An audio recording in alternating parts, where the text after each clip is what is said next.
Welcome to Nextfem Leaders, a podcast for conscious, ambitious women who want to make a real impact with their careers without losing themselves or their well-being in the process. I'm Isabel, your host, a leadership coach with over 13 years of corporate experience. I know how hard it is to lead in systems not built for us, especially if you're introvert, kind, intuitive, or spiritual. So here, each week, I will share tools that blend the practical and the mystical, the feminine and the masculine, so that you can lead with clarity, confidence, and authenticity. If you know in your bones you're meant for much more, you are in the right place. So let's start. Hello, beautiful woman. Welcome back to the Nextfem Leaders Podcast in our episode 19. And first of all, I want to thank you for being here this year in our first season. For a long time, I felt I wanted to have a platform that allowed more vulnerable sharing, a space for more intimate conversations where we could talk about both the practical and the mystical aspect of female leadership, about the masculine and feminine energies that we women embody when we lead. And I'm so grateful about it. Spotify Wrap came and one of the analytics it showed is that we arrive in 21 countries, making my heart full of joy. I'm not the one that will say that numbers are not important because it wouldn't be true for me. For me, numbers are important because behind that, I imagine each of you across 21 countries becoming the next femme leaders. I picture it as lights across the world of women getting empowered, believing in themselves and making a great impact with everything they do. And it fills me with hope. It makes me feel we are part of something bigger and that we are all growing together. How beautiful is that? I also want to share that everything I share here in my coaching programs and in my events is not only my own learning. I believe that one of the challenges we women have is that all the advice and tools we receive have been created by men and for men. And in the aim of changing that, everything I share is a mixture of technical expertise, research, but also the wisdom of hundreds of women that I have coached in the last years through individual coaching and groups, sharing their questions, challenges, and also what works. So by you sharing your insights when you email me or message me, you're always contributing to our spaces growing and getting even better. And in December, we will end Season 1 of this podcast, taking a break in January and retaking mid-February with Season 2. And as you know, all my work goes with feedback loops. So during our break, I will take the time to take a deeper look, reassess, and plan. And for that, I would love to hear from you. There is a survey link in the show notes, and if you feel like adding your email, I will do a raffle in February with all of you giving away a 75-minute session with me to coach you in anything you want in your career. You can also do this completely anonymous, but in that case, you won't participate in the raffle. So now let's jump into today's episode. So today I want to share with you my end of year ritual. And I love using the word ritual, but you can also call it process or anything that suits you.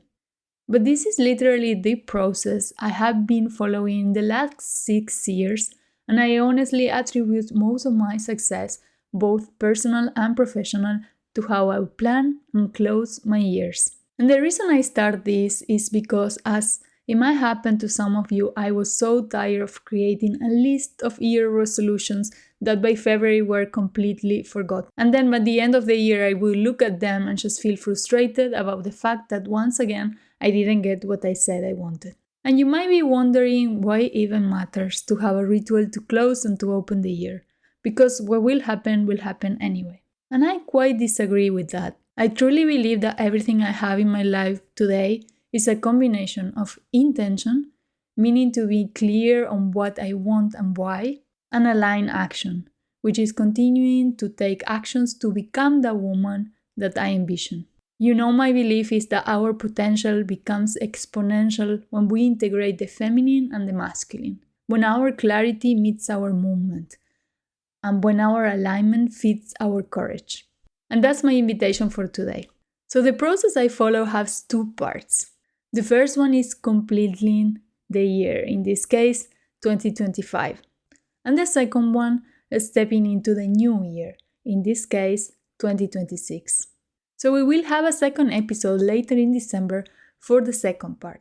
And this is a very simple process, but one thing I have discovered is that how we end the year set us up for how we begin the next one. If we arrive at the end of the year only wishing that the calendar flips into a fresh start, we are already placing so much pressure on the next year. And as I always say, it's not what we do, but how we do it and from where. So I have designed this process so there is both intention and action, combining the mystical and the practical. And it begins with closing one cycle before stepping into the next. Closing cycles is something I apply in many areas of my life. Even with my coaching clients who decide to work a second year with me, I always close the first cycle before starting the second, because I believe it brings focus, clarity, and allows presence. Because when we are closing a cycle, we are also taking the time to reflect on it. So for this ritual, I will invite you first to set aside some time.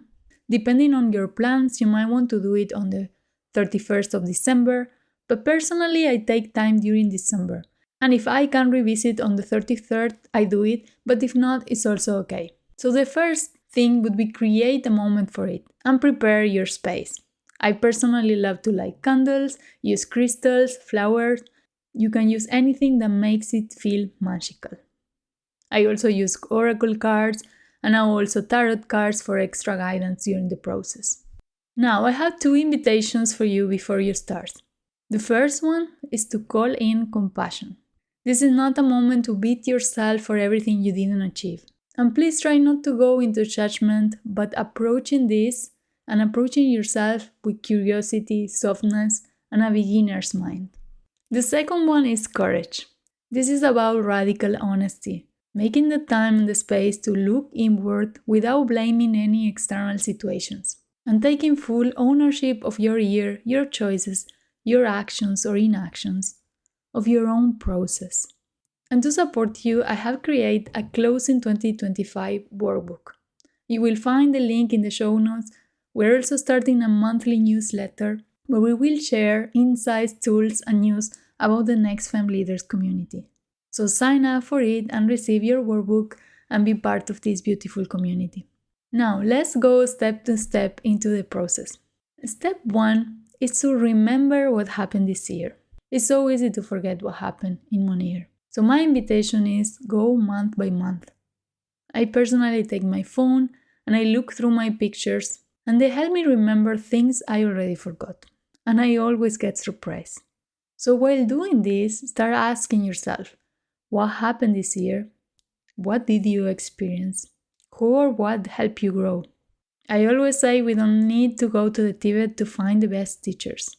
Our teachers are already around us if we dare to pay attention. They are often those annoying colleagues, the manager that trigger us, or even family members who mirror something we don't want to see.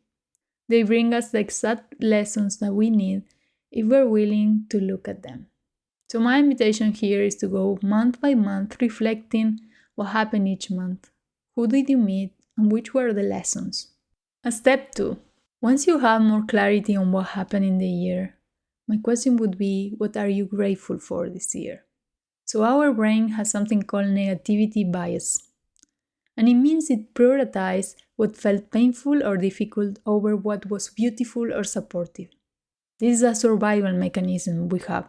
So it remembers threats faster than blessing. And this means we have to intentionally shift the focus. So start taking notes. What are you grateful for this year? What is something you achieved? Someone who showed up for you? A moment you want to remember? A challenge that transformed you? Allowing gratitude to rebalance your perception of the year. And I personally love to do what are the 10 things I'm most grateful for this year. Now, step 3 is to ask yourself, who are you becoming?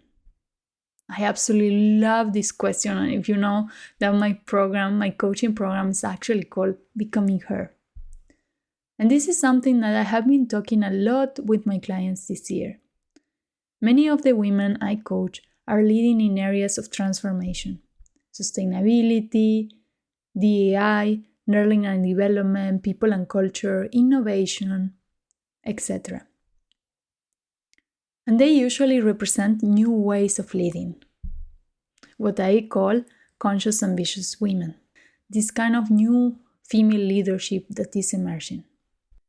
And I believe life gives us the training that we need, even when it doesn't look like training. So this year was a year of shedding the past versions for many of us. It was the snake year in the Chinese astrology. And it was also year 9 in numerology. This means a year of letting go and becoming. It means a year of endings. So for many, it was a year of building resilience, of leading through uncertainty, of navigating transitions, and of becoming comfortable in the uncomfort. And many times I have asked them, what do you think a leader needs in this space? And these are traits that count. It needs to be a person that holds the vision while everything is falling down. It needs to be a person that is more comfortable in the uncomfort. And sometimes preparation comes with a different costume, as conflict in a leadership team, or unexpected change, or sudden layoffs, or challenges at home, or emotional grief. So looking beneath the surface of what's going on this year, I want to invite you to ask yourself what was preparing you for the next version of yourself. How did discomfort shape your capacity? And where did you grow resilience? Who is the woman that you are becoming? And what role did 2025 have on it? And with that, we go to step 4, which is asking yourself, what habits or behaviors do you want to leave behind? So we know the next version of yourself will cost you the current version of yourself. Growth includes letting go. So write down, what are you releasing? And give each of them a shape, a color, something symbolic. Maybe fear looks like gray and tight. Maybe an outdated identity looks like paper you're ready to throw away. And then consciously choose to let it go. So say thank you for the lessons it brought you, because even what we outgrow serve us at some point. Honor it and release it. I personally love to burn it, and please always be safe. But you can also rip it into pieces, but do it consciously, because ending is an energetic act. And if you want some help on this, you can revisit episode 16, where I guide you through a ritual of letting go. And the last part of our process, step number 5, is to make a toast. Literally, with tea, wine, cacao, anything you want. Toast for your year, toast for who you were, and toast for who you are becoming. And that is my simple and powerful process to close the year. You can always share it with a friend that keeps you accountable as well, and it's a really nice process to do together. And if you're listening before the 22nd of December, you can also join me at 5 p.m. European time on Insight Timer for our live closing year ritual and meditation in community. This is free, and the link is in the show notes. And we will also have a new year ritual and meditation on January 8th. And we also have our Becoming Her week starting on January 19th. Last year was amazing, so we're bringing it back again. This is a week of free resources, live sessions, and tools to take your career to the next level in 2026. All the links are in the notes, and I hope you love this ritual as much as I do, and thank you so much for being part of my 2025. And as I explained before, this is just part 1 of the ritual. Part 2 will be released on the 31st of December, so you have it there to start the new year with you. So with that, I will leave you, and I will see you next Wednesday. Thank you so much for listening to this episode. If you like what you heard, let me know on Instagram at Nextfem Leaders or send your thoughts and reflections to info@isabelfonseca.com. I truly would love to hear from you. And if it resonates with you, I would be so grateful if you left a review or a comment so that it helps more conscious, ambitious women to find this space. And please don't keep it for yourself. Send it to another woman you know who needs to hear this message today. See you next Monday at 8 a.m. Until then, keep leading with your truth and remember, you already are a Nextfem leader.